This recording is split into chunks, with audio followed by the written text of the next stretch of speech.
nin ayaa guursaday gabar qurux badan. Dadka deganaa magaaladaasi waxay badanaa ammaani jireen quruxda xaaskiisa. Aad ayuu u jeclaa xaaskiisa. Labadoodaba farxad ayay ku wada noolaayeen.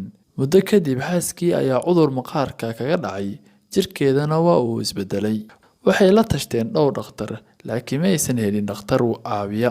Markay aragtay inaysan cudurkani ka caafimaadi doonin, waxay ka cabsatay in ninkeeda uusan sii jeclaan doonin, weligeedna ahaan doonto mid fool xun. Ninkeeda mar walba waa uu dhiirigelin jiray, laakiin iyada ayaa kasii fogaanaysay.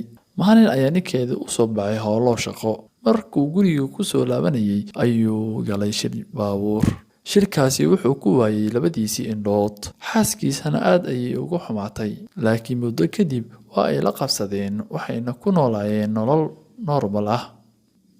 Waxay joojisay ka fogaanshaha ninkeeda, waa ayna caawin jirtay, garabkiisa midig ayayna ahayd.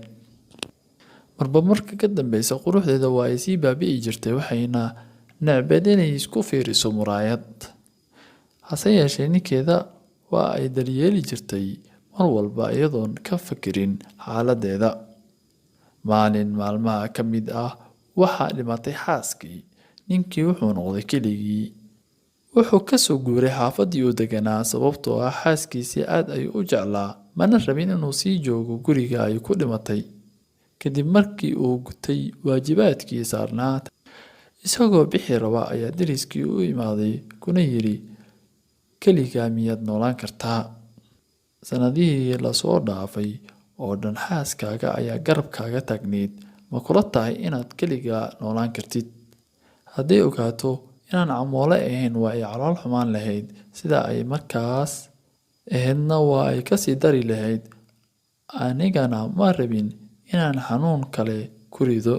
Taas ayay ahayd sababta aan sanado badan camoole iskaga dhigayay.